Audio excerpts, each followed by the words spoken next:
Hello, everyone, and welcome to Girls Get IT at YRDSB EdTech Camp on Air. I want to invite you to engage with me by using the hashtags that are up on your screen during the session. That is the hashtag EdTech Camp on Air, the hashtag Girls Get IT, and of course, my Twitter handle if you're interested. I'd also like to send a really big shout out to Jocelyn Curvlin, who will be following the Twitter feed. She's also going to be interacting through the YouTube live chat. So she's going to be hopefully keeping track of everything that I miss. And we are definitely interested in you sharing questions or comments through any of the various ways of getting in touch with us. If you are watching this on the EdTech Camp on Air website and want to access the chat, please click on the word YouTube at the bottom of the video, and you'll be taken to the YouTube live page where you'll be able to find the chat right at the bottom. Well, let's get going.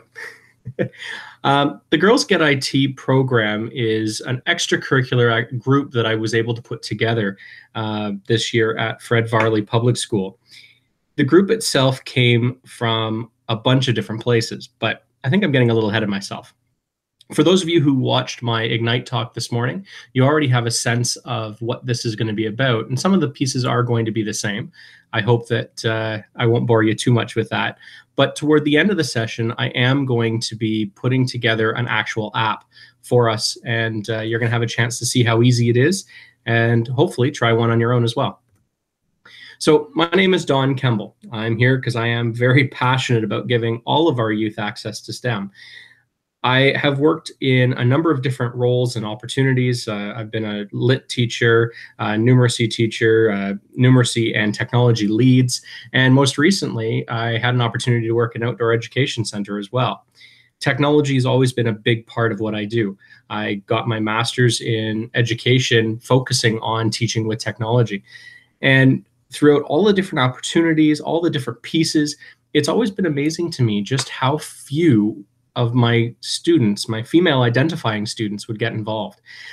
Whenever I opened up a tech club, a robotics club, any kind of a STEM group, it never seemed to be a problem to attract young men to join, but there were never very many female students. And I was really curious about why that was. And I decided to take a look into it and put together the Girls Get IT group. I believe very strongly that all students need to find themselves a role model. Everyone needs to be able to see themselves reflected in the experiences they're learning about. Female identifying students need to see themselves reflected in technology-related experiences, just as our young men need to see themselves reflected in experiences that are traditionally considered female in nature. In order for people to have these opportunities and to see themselves as a whole person, they need to be able to get past the genderized stereotypes that have existed for way too long and move forward. I was really shocked when I was doing some research into this for this presentation, actually, and discovered that more than 70% of female students had never considered applying for a graduate job in technology. And that's 70% of female students who are completely qualified and taking courses in technology had never even considered applying for those jobs.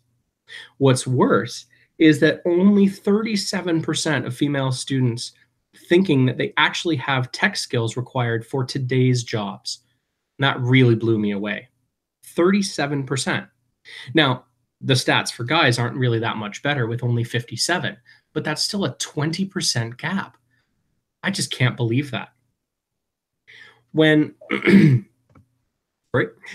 it's important to me because of these two young women. These are my daughters. The big one is 4, the little one is 2, and I'm quite thankful that they're having some quiet time as I record this. These two are so important to me, as any parent will tell you. That's where it all comes from. And it was when these two were born and in the interactions we've had that I've really started to pay more attention to what my female students are trying to tell me about their role models and about who's going on in their lives. My two absolutely love their tech toys. My big one was on my iPad earlier today teaching her monster how to read, which is one of the favorite apps from her kindergarten class. And the little one loves to play with all sorts of technology toys. Grandma and Nanny are both really involved in buying various technology pieces, whether it's a book that will record or the Codapillar. You can't imagine the awesome opportunities these two have had so far. And I know they love this technology.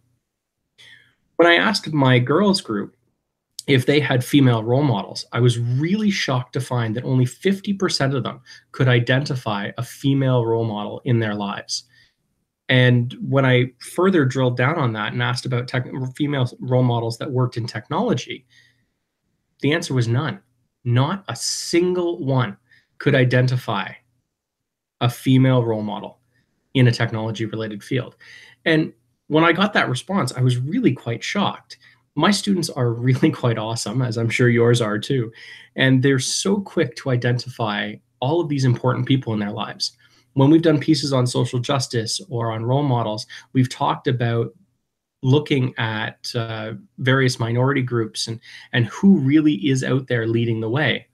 And my students are always able to come up with someone, whether it be a direct family member or a role model that is out there on television or in a book they've read.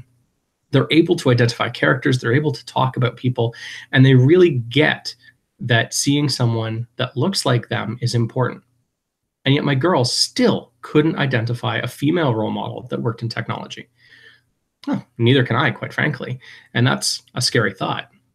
When I asked my girls, of course, if it was important for them and their peers to have the opportunity to try technology skills and to be able to get out there and put their hands on things, of course they said yes. And this was really good for me. I certainly always felt that it was important for these girls to have these opportunities, and I felt that it's important for people to get out there and try these new things. But I wasn't sure my students felt the same way. It was really quite nice to see that they did. I asked the girls a bunch of different questions, and one of them was, why did they decide to join this group? And what I really liked was just how honest they were with me about what was going on. They told me they were very interested in technology, that some of them already knew about robotics and they were into building and coding and really got into it. Another student noticed that society is changing. They recognized that their parents didn't have opportunities like they have now in school. And I thought that was really amazing that they were able to identify this as a change. I like that last line there. Without these necessary skills, the world probably wouldn't be at the point it is now. Two more pieces about coding. And one that really struck me was that one girl said she decided to leave the group, or sorry, to join the group, to leave something behind when they leave the school. And she wanted the technology practice. I think that's just wonderful. I'm a big fan of working with students and leaving a legacy behind. And it's nice to see that they think the same thing. One student was talking about how in the future, technology skills will be some of the most important, and really recognizing just how technology based the world is right now. And I think that's just a wonderful piece as well. So I went on to ask them what they've learned so far from the activity, and they have really come at it. On the left-hand side of your screen, what you're seeing is a screen capture actually from one of the apps that they've started to build. Their apps aren't finished yet, but they've managed to put a bunch of pieces together. Our school is a dual track French immersion system, and so they've grabbed a lot of this French immersion registration information and put it right into the app for parents. I thought this was brilliant. I didn't give them any direction on what they put into the app, so it was nice that they've already gone that far ahead. They were able to tell me from working so far that they've really thought it was interesting that you can create an app just using Google Slides and not actually having to code anything. They figured out how to set up buttons and how to put different pieces onto the slides. They've learned how to animate things, make links. It's really quite neat what they've been able to put together. One of my favorite comments from this question was that one of the young women said that she has learned that she is a good designer. And I think that's just amazing. This activity is all about building that self-confidence and building these opportunities in there for them. They're learning the skills, but they're also learning that they can work with other people. And I think it's just great when a student is able to identify something, a skill that they have, through the process of what they're working on. A little later, I'm going to show you how to turn your Google slide deck into a phone-like format so that it looks like the app. But that's what they're really noticing, is that they can take a tool that they're very familiar with and be able to work with it in different ways. I ask them what they still hope to learn. And these are the pretty obvious ones to me, things that I'm really glad they want to move forward with. They want to learn how to code. They want to learn how to take what they've done and use it on different platforms. And they want to learn how to do things like add music and other opportunities into the apps. Finally, I asked them what they would say to our grade 6s to get them to join next year. Right now, our club is only open to our grade 7 and 8 students. I was very I made that choice after much deliberation. We have many students that would be interested, but I really wanted to get a good sized group and a group that was already pretty much together. Because of our school dynamics and because of our classroom dynamics, our 6s are split all over the school. Some are out in the portables. The 7 and 8s are a much more coherent group. And so our club has just been open to them. However, as the grade 8s graduate, we are going to be bringing the 6s in. I was very impressed with one respondent to this question about what they'd say to the grade 6s. If you want a career in technology, I think this is a good place to start. Girls Get IT Girls are making an app to help students and parents around Fred Varley. This is the beginning of new opportunities around the school. With this, we can improve ourselves and help with new technology creation you and the future girls make. I think it's amazing that they're talking community, they're talking legacy, they're talking keeping things in the Fred Varley family. It's really interesting getting this perspective. As a young male, I grew up in clubs and activities where it was always about getting ahead. It was always about pushing forward and really trying to make a name for yourself. Even our clubs and teams, well, we focused on working together. I feel like for guys, it's always kind of you want to work with everybody else, but you really want to push forward on your own in one way or another. But my girls are all thinking about each other and about being together and about how they can lift each other up. I'm constantly reminded of that old adage that a high tide raises all boats. And that's really the way my girls seem to want to work together. In my Ignite talk, I said getting a group like this together is really as easy as 1, 2, 3. Find the girls, give them the tools, and let them show you the way. And that really is what has happened. They have taught me so much about working with technology, about trying new things, about perseverance, and about really being there and doing my best. And I'm so grateful to them for that. So the actual project we're working on, when I originally approached the girls in our grade 7 and 8 classes, I expected to maybe get 4 or 5 that might be interested.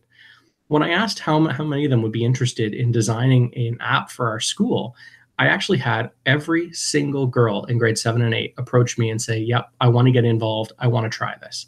I was blown away. So going from expecting 4 or 5 kids to ending up with way more than that, I had to really make some tough choices. One of the things that we did is we took all of the girls and we put them into groups so that we have kind of a Dragon's Den style going on. Each of the groups are creating a different version of the app. That is then going to be put out to our school community. It's going to go out through our school council. It's going to go out through our staff and go out to our students. And they're all going to have an opportunity to vote on which one they like the best.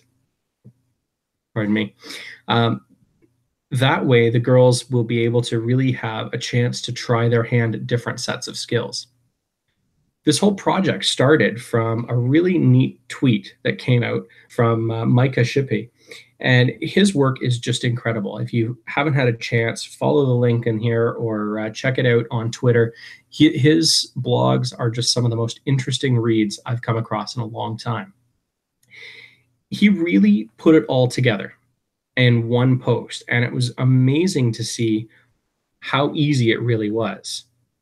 Basically, what you end up doing is creating a dynamic slide deck. The first page is a splash page.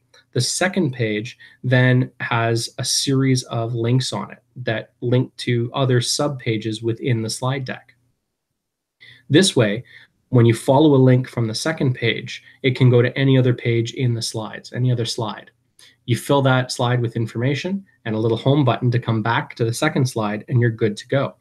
It functions almost identically to our York Region District School Board app. It's just a lot cheaper, a lot easier to put together. Each of the subpages has a home piece on it so that it's very easy to navigate right back to the beginning. Students can put in pictures and other important pieces of information. They can use text. They can even put in links and email addresses. Once they have put these pieces together, it's as simple as just putting in the link to allow you to go to an outside website or anything else that you need to show.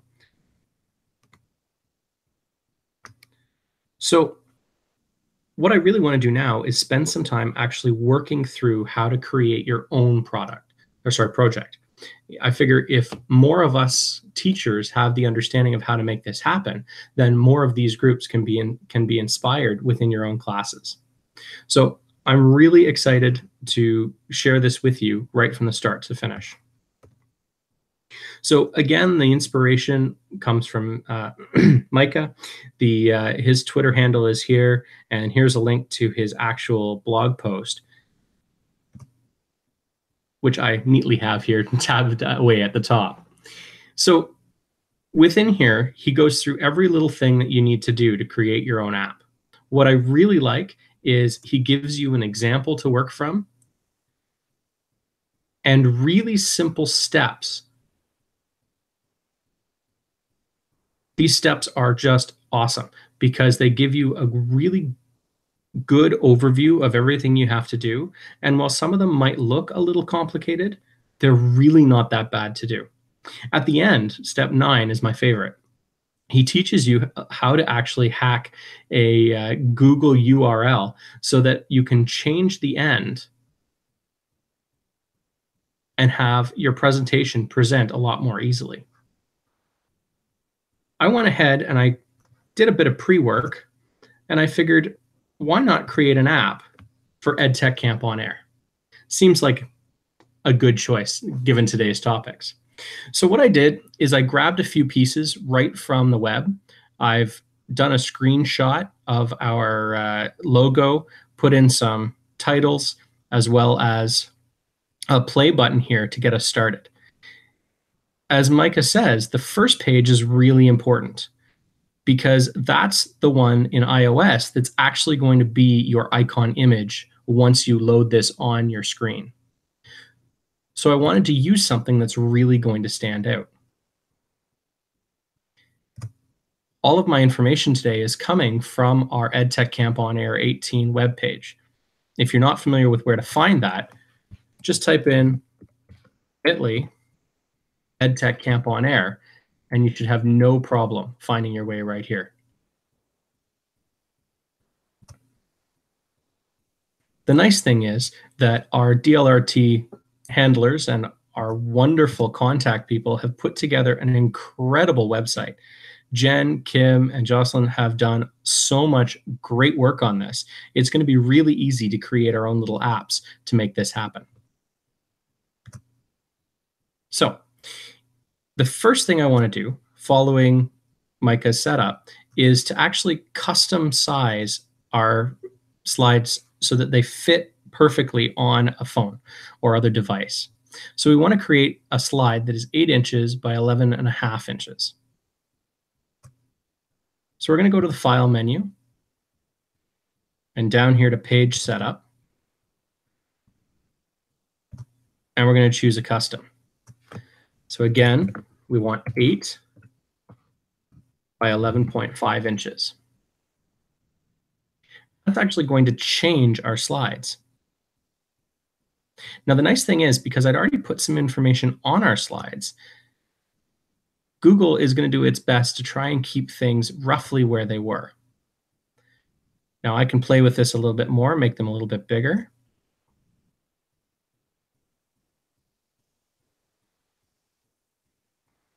I've got this play button so that people can get right into the app nice and easily.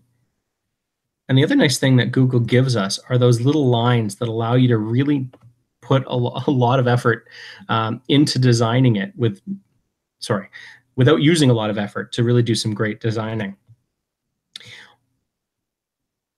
I've been using the Google image search quite a bit. And by putting the word icon at the end of any Google image search you try, you're going to come across some really nice PNG files. And the nice thing about those files, you see this little checkered background here. That means that it is a transparent file. It's going to fit really nicely into just about anything else you want to use it into. All of these ones that I've copied and pasted over already, I use the format options to recolor them. Now, for this image, because it's just black and white, there's not really a whole bunch of color options. But when you take something that already has some colors, it's really easy to change it to fit pretty much anything you want. EdTech Camp on Air uses the orange, so I've really made a point of trying to keep that coloring going. I'm going to change the way this looks a little bit. I'm going to change my pieces so that they're sized properly. Holding down Shift is going to make sure that you keep your aspect ratio as you grow your icon.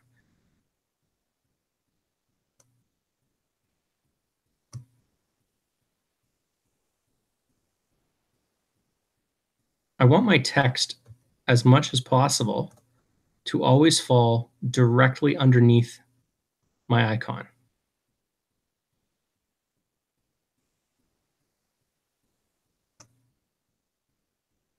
And I want to make it readable.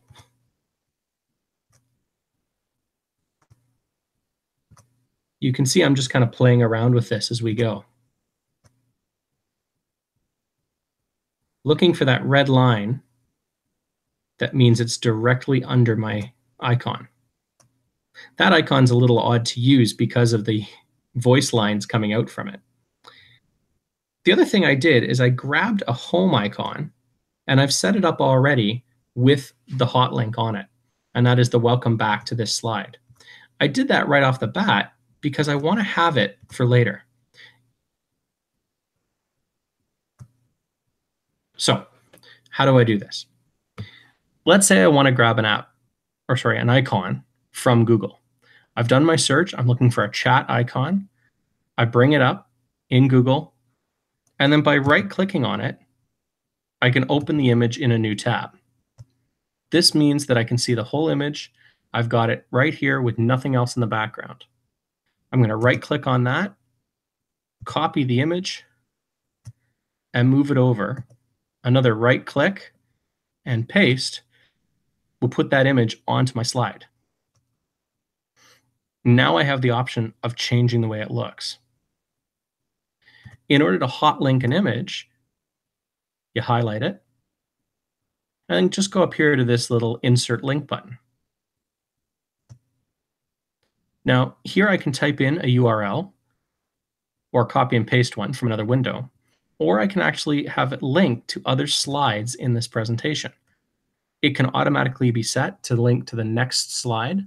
It can be linked to a previous slide, the first or last slide, or any other slide that we have in our presentation already.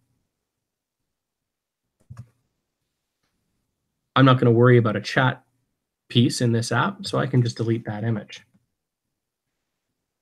Again, I'm going to go back to resizing. I want my various images to roughly be the same size. So I'm looking to make it work out.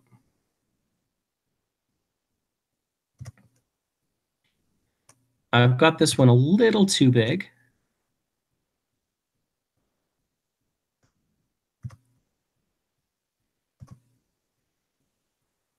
but it is my Ignite Talk one, so I don't think it matters if it's a little bit bigger than the others.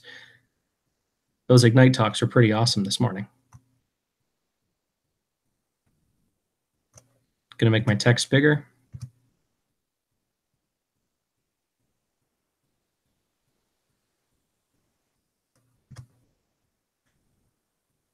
I'm gonna move the rest of these out of the way so that this is a little easier to deal with. In fact, I think it might be fun to have this button right down here in the middle and put the other ones around it. So I've got my speakers. Next up comes our schedule for the day.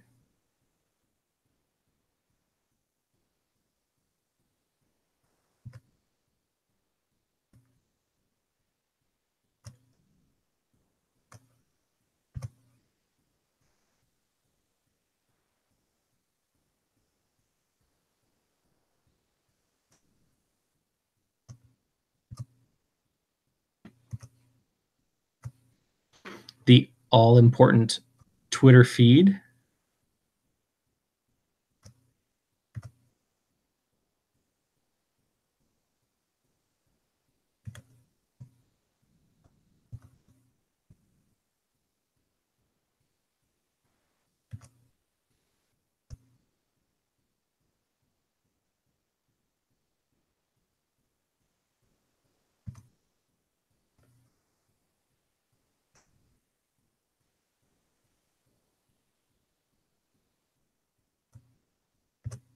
There we go. So those are all now nicely lined up. Now, for each of these, I want to put in the links. So our speakers is going to link back here to our EdTech Camp on Air session descriptions. So I'm going to grab that URL, Control C to copy it, then head back to the AMP. Again, I just click on the icon that I want to use as my link and insert the link with a quick Control V, and then hit apply. So this will now actually link directly to that page, and it will open it in another tab. So from within the app, you can link out to these various pages as you go.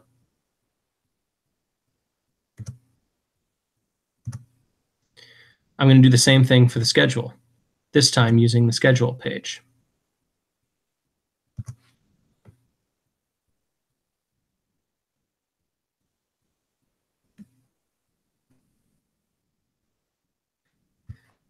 For the Twitter one, we've got a couple of choices. I chose to link directly again to our EdTech Camp on Air page, which has the embedded Twitter feed ready to go.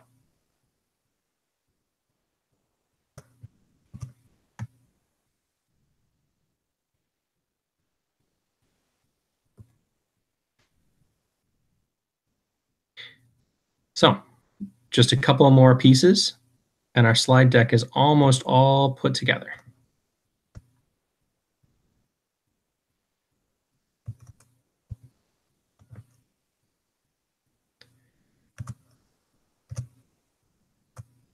To show you a little bit of the difference on how we put these pieces, instead of having the contact us link back to the website, I decided to have it linked to another page. So we head to slide number 4.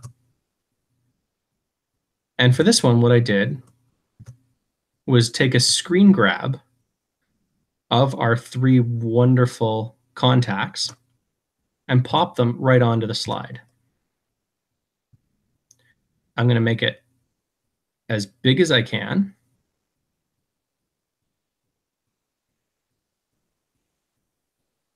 Move it into position. And then I'm going to take that little home button that I created before, and I'm going to have it link back to slide 2, which is our welcome page. The one thing you want to be careful of with your home buttons is that you want them to be big enough that people can touch them without hitting other pieces. Because unfortunately, if your user touches to the left or the right of the button, it's actually going to advance to the next slide instead of staying within the app. You kind of lose that perception of having a coded app when that happens.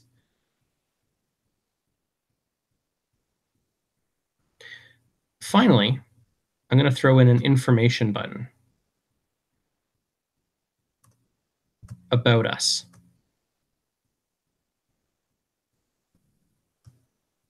Or rather just about.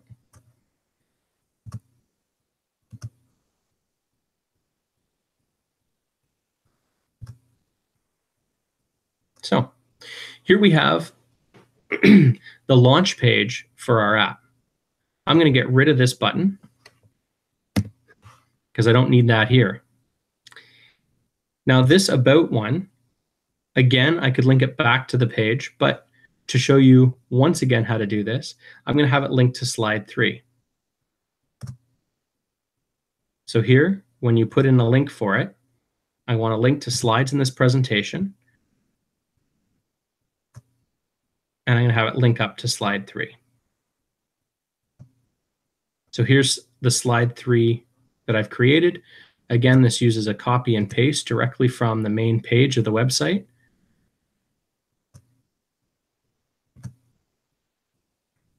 Going to play around with where pieces are and what they look like.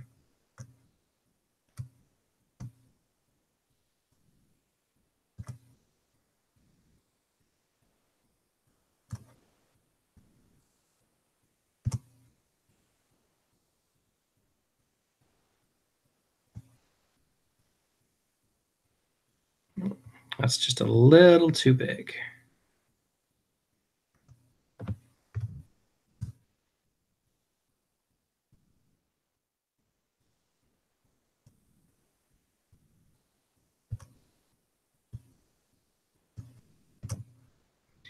And again, that home button, I want to make sure it goes back to slide number 2.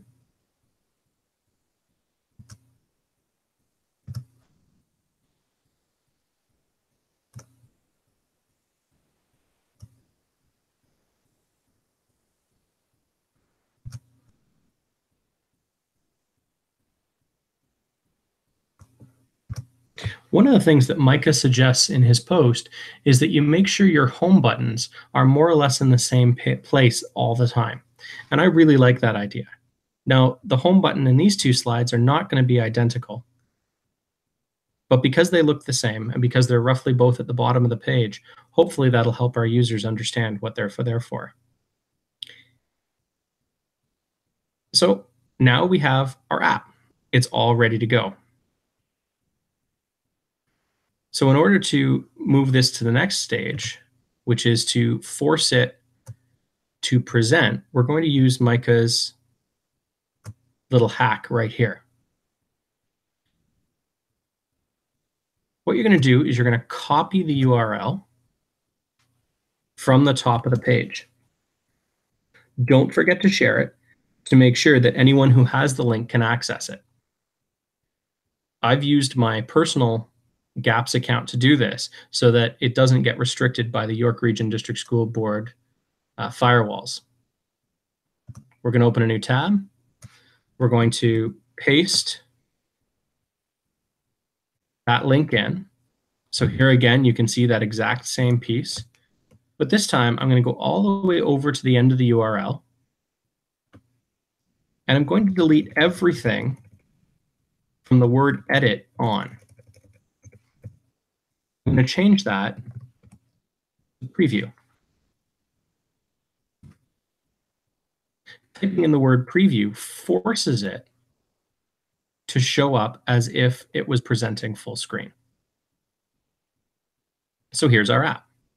When you touch the play button to get started, it'll take you to our second page. From this launch page, you're able to connect to anything you want. If I want to go see the Ignite talks, I can click them, and that will open up all of our Ignite speakers. Going to another page in the slideshow, is also really easy. Then we click the home button to go right back.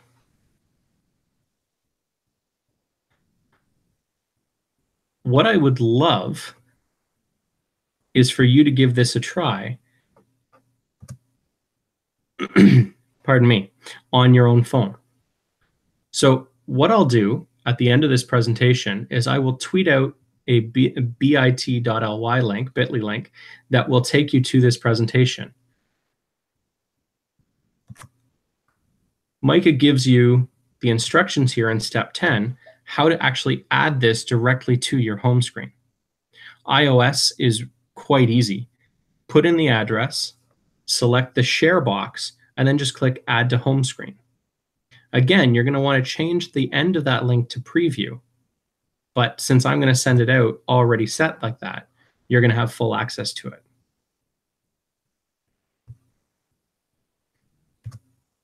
Android is also pretty easy. You're going to go into Chrome, enter the address, use that 3-dot select menu that you'll find right here, and then add it to the home screen. Micah said that he'd love to see examples of how we take this process forward. And I can tell you, I'd be very interested in what you do with it as well. I was talking to you a little bit earlier about using the PNG pieces in order to make sure that you get nice icons. There's a lot of different places to go for that, but the number one and the easiest way I found is just to put the word icon at the end of your search. Whatever it is you want to find an icon about, it's really easy to get those icons. And there's a lot of amazing free work out there. But if using Google image search is not quite your speed, then here are a couple of great places to try. The Noun project is one that Jen Giffen turned me on to for sketchnoting. It's really amazing. They've got icons for everything. They've got over 1 million curated icons created by a global community. Most of them you're going to have to pay for, though. So the nice thing about this is that it does give you some free examples. However, if you want to get the really good stuff, you're going to be paying. Icon Finder does kind of the same thing. It is a marketplace for icons.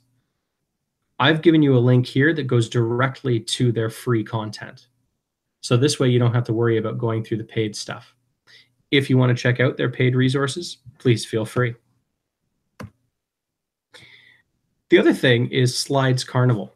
Now, this slide deck that I've created for the presentation is from Slides Carnival. They've got a bunch of different neat themes. And at the end of each of those themes, you're going to find a whole bunch of editable shapes that are ready to go. They also give you really handy idea right here on how to change them around and make them look like anything you want to. And they remind you that you can use any emoji as an icon. And Google has given us great instructions on how to do that.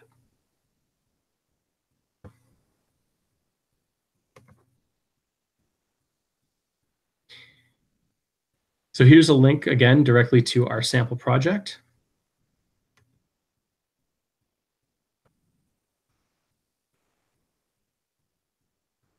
And this link should take you directly to the app. I forgot I put that in there.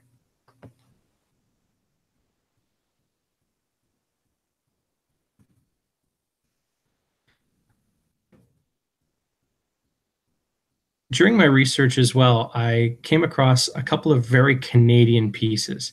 And again, thinking about women in technology, I came across this quote. In a sector that should be leapfrogging all others in gender inclusion, it is shocking that 73% and 53%, respectively, of Canadian tech companies have 0 women on their board and executive teams, which constitutes an unconscionable lag as compared to the rest of the Canadian market. Within technology, we do not see female leaders in Canadian companies. And my question is pretty straightforward. How are my girls going to see technology as something they can get themselves into if there aren't women in those roles, showing young girls and young women that there are opportunities for them. I'm really hoping that if we can get enough of our girls involved and active in technology at a young age, that they're going to be able to take it to the next level. My girls and I have been chatting, and what really amazes me is that as complicated as I originally thought this little app project was, my girls are already telling me that it's too simple for them, that they're just not getting enough out of it. So we've been chatting about what it's going to look like for next year. And I'm really excited with a bunch of great ideas. Our DLRTs, a number of female teachers in my school and beyond, have all jumped on to our Google Classroom to help be mentors to my girls.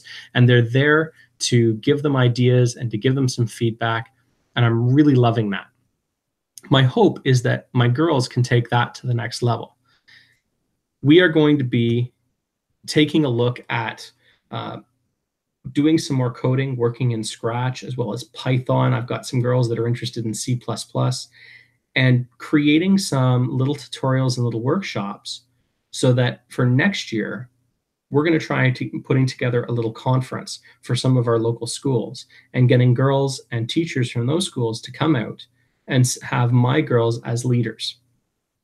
The fact that my girls have been talking about working together as a community tells me that that's exactly the way we need to go. We need to be getting our girls together. We need to be showing them that they have the answers, they have the talent, they have the resources, and then letting them teach each other. So much of what we do these days is looking at inquiry and is accepting that the answers aren't always in the teacher's hands. They're there and the students have access to them. I really want my students to feel that they have the option to push forward with what they don't understand and to push beyond what may have been or has been considered to be the boundaries in the past. I have a group of young women who have shown me through their work in the Girls Get IT project and their passion projects this year that they are already so far beyond what I learned in school. And I am so excited to see where they take it. So I want to thank you all for being here today. We didn't quite go the full hour, but I hope you'll accept that for me. You can definitely find me at dkemble or at my email address, donaldkemble at York Region District School Board, wiredsb.ca. I'd love to hear from you. I'd love to get a sense of how you're using this material. I'd love to hear any thoughts or ideas you have, and I'd absolutely love to work with you on any kind of project you want to put together. And I bet my girls would love it too. Thank you so much for spending the time, and I look forward to hearing from you in the future. Enjoy the rest of your PD in your PJs, and I hope you stay tuned to catch some of the other incredible opportunities that are out there right now. There's so many great talks going on today. Don't forget that all of these are going to be archived forever on the EdTech Camp website. So if you're not sure, you can always come back, check out all of our resources, our links, and our videos anytime you want. There's so many awesome topics and so many awesome people involved.